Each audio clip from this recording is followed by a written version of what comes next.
My name is Alison Castle-Kane, and I work for Trinity College London as the Head of Business Development for the UK and Ireland. And Trinity are delighted to be a gold sponsor of MEI. It's been a great morning so far, wherever you're joining us from around the world.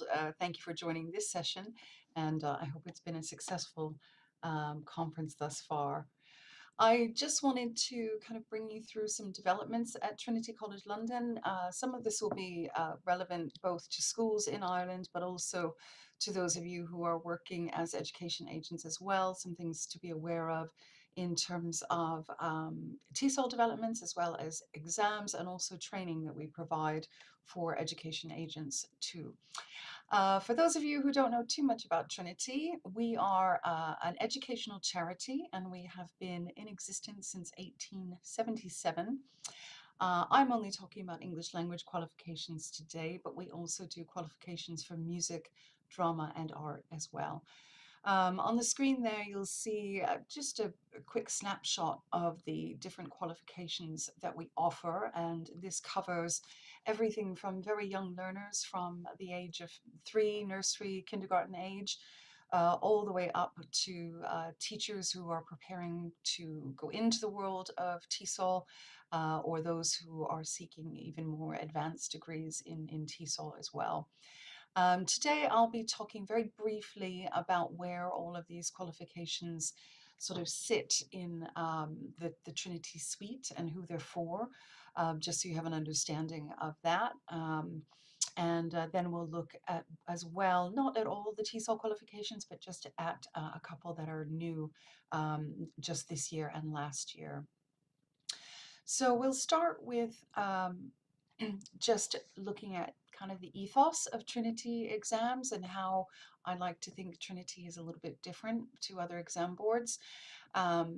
Very much at the heart of what we do at Trinity is trying to ensure that we're creating assessments that not only test students' language ability, but also create a positive impact on the classroom and on teaching and learning. So the idea is that students aren't just learning how to do things for an exam, but they're learning things that are going to influence them in the future and help them on their journey, whether that's through academic study or employment and when they need to use English.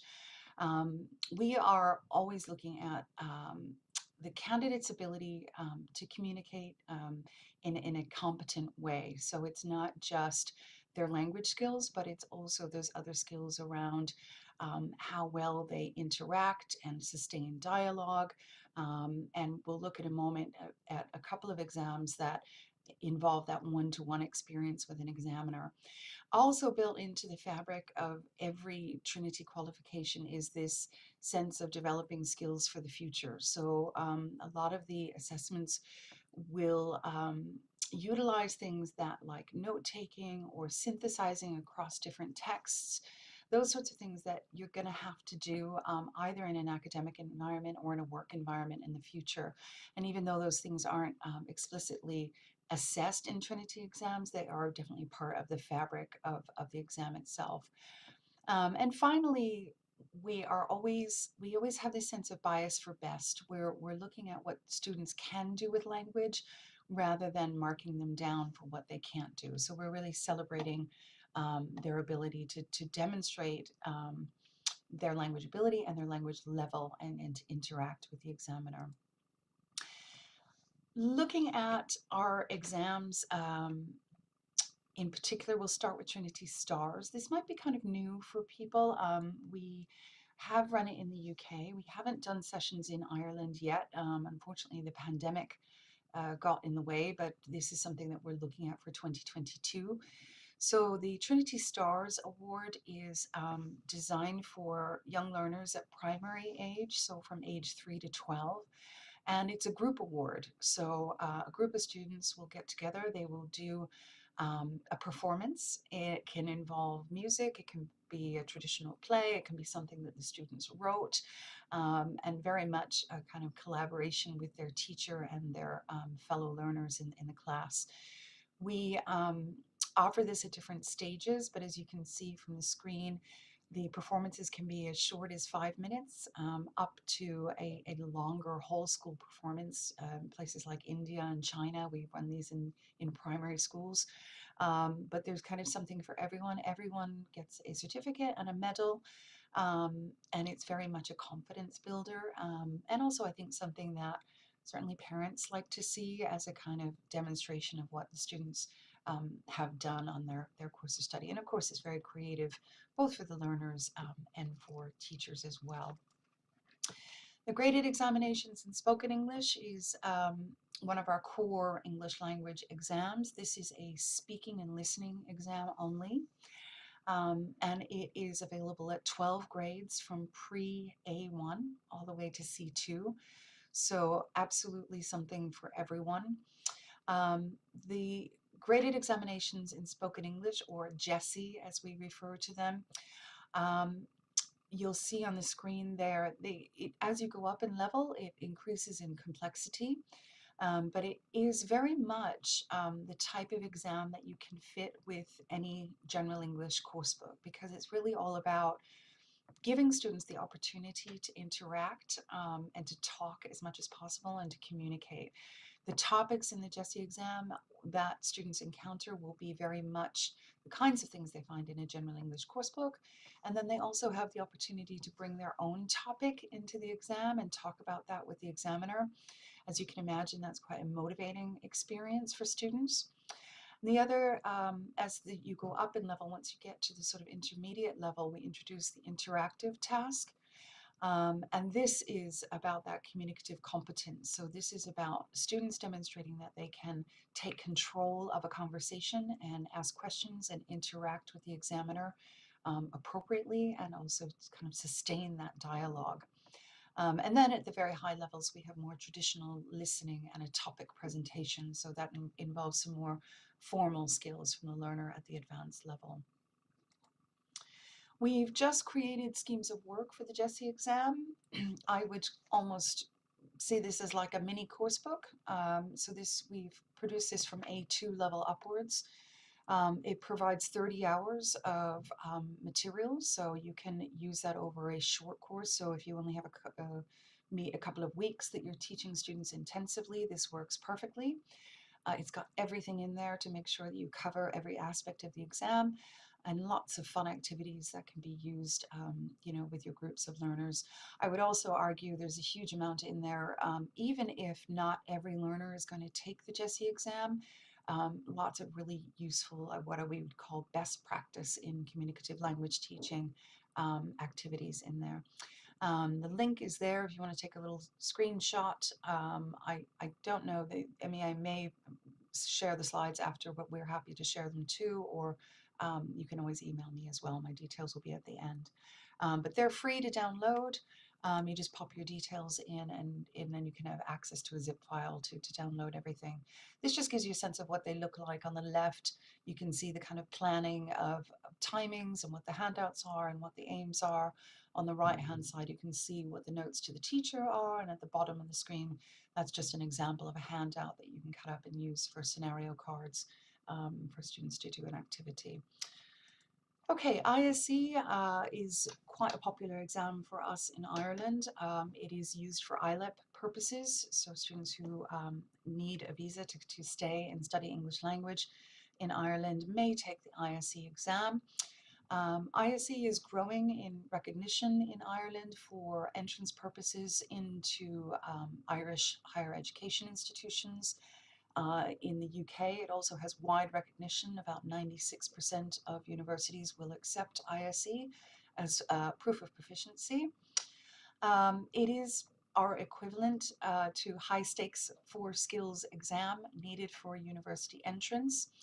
Unlike some other exams, it's done in 2 modules. So you have a reading and writing module and a speaking and listening module, and it is banded. So we go from A2 all the way up to C2. With banded exams, the idea is that actually the students are getting more exposure to language and testing at that level.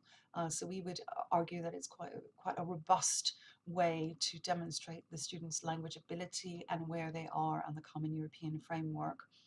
The reading and writing module takes 2 hours, and the speaking and listening module, again, this is a one-to-one examination with with a professional examiner.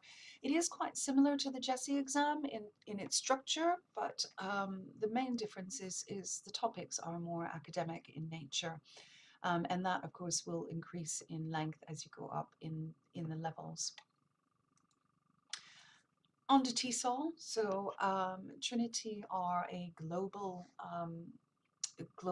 board for teaching English, for qualifications for teaching English. We do everything from the certificate level, so the Cert TESOL, all the way up to diploma level, the DIP TESOL. Just so you can see where the qualifications sit, you have a table there that shows you where they sit on the off-qual level. So we have, again, certificate all the way to diploma. The ones in the middle are the ones that I'm going to be talking about today, which are the specialist qualifications, in particular the certificate for practicing teachers, the Cert PT, and the certificate in online teaching, which is the Cert OT, which we just launched. The Cert PT is an in-service qualification. So the total qualification time is 100 hours. That's 30 hours guided and 70 hours self-study. What's unique about this is, first of all, it's great for teachers who are kind of in between. Maybe they're not ready to go on to a diploma or a master's, but they'd like some additional qualification. So this is ideal for that type of teacher. It's also ideal for teachers who maybe have a local qualification to teach in their school system, but don't have an international TESOL qualification. And maybe for reasons of language level, they've been kind of closed out of that opportunity. So this is really designed for teachers to demonstrate their pedagogic knowledge. It is all based on your own teaching context, and it looks at how you use materials in your context. So you go through a process of critiquing, adapting, and then creating new materials and then applying them in your teaching environment. We have a number of providers already. The providers choose a specialism, and there are many online. You'll be able to see there's some for young learners, some for CLIL, some for business. There are ones that focus on exams. So something for everyone. And I would encourage anyone who's interested to go and look at those different specialism areas. And the other unique thing about the Cert PT is that you can do the assessments in English, Spanish, or Chinese. And apologies for my dog barking in the background. The joys of working from home. So yes, we have bilingual assessment options. So the other new development is the Trinity Teach English Online, the certificate for online teaching, which is connected to the self-study course. So this is a course of 10 3-hour units that you can build and do little bit by bit. And when you complete the self-study course, you have an option to go on and add a qualification, which is the certificate in online teaching, or the Cert OT. That's just been released this year, so quite exciting. Also coming out of the pandemic, for teachers who are looking for that extra qualification to demonstrate their knowledge and ability for teaching online. Lots of really practical videos as well are included, so you kind of see a live lesson and a critique of a live online lesson as well. So lots of that is integrated into the Cert OT. Training and support is a big part of what we do at Trinity. Any registered exam center will be eligible for free training from Trinity, from our academic support team, so we can introduce our exams or give your teachers ideas for best practice in exam preparation. It's important to us that you're comfortable teaching the exams, but also that your students are successful. So this is a key part of what we offer at Trinity to every exam center. We also run regular webinar series, the Transformative Teachers webinar series, and we have ongoing sessions just generally for teaching online and skills development and exam preparation. We also run an annual global conference, The Future of ELT, that is happening next year in June, so please watch out for information on that. We had about 3,000 teachers globally attend that last year, A great lineup, a very international program. So do stay in touch and get involved. And then we also do training for business development and sales staff. So if you're a registered exam center and you'd like your sales team to understand how our exams work, we're very happy to do a session for your team. We also offer them open sessions about 2 to 3 times annually. And then finally, I just wanted to highlight Trinity's listed education agent scheme. This is something that's been growing over the last couple of years. It is open to education agents worldwide, and it is effectively a training scheme. So we want to make sure that agents understand how Trinity exams are unique, and what they offer and what we're trying to assess and who the exams are for. Um, and then we also want to make sure that you're aware of any updates or changes to exams or anything new that's come out from Trinity. So it entails attending one training session a year. And then for attending, you get a certificate and also use of the logo that you can see on the top right of your screen. That's the Trinity Listed Education Agent logo, which you can use on publicity. And then you also get listed on the Trinity website on our Education Agent page, just to demonstrate that you've been through the training. And this can often be a really good way for agents and Trinity centers to connect. Where a school wants to offer Trinity exams or does offer them, and they want to connect with agents that have a good understanding of Trinity and what we do. So that provides a kind of networking opportunity for those who join the scheme. It is free. We run probably about 6 trainings a year. You can just join one. We offer them at different times to cater for different time zones. But please visit the Education Agents page if you'd like to learn more, and you can sign up for the next one, which I believe is the 14th of December, if I've got that right. Okay, and that's me, and I think I managed to do that in just about 20 minutes, which is great. My contact details are on the screen. It's alison.castle@trinitycollege.com. Very happy to answer any questions about any aspect of our exams or anything about Trinity that you'd like to know.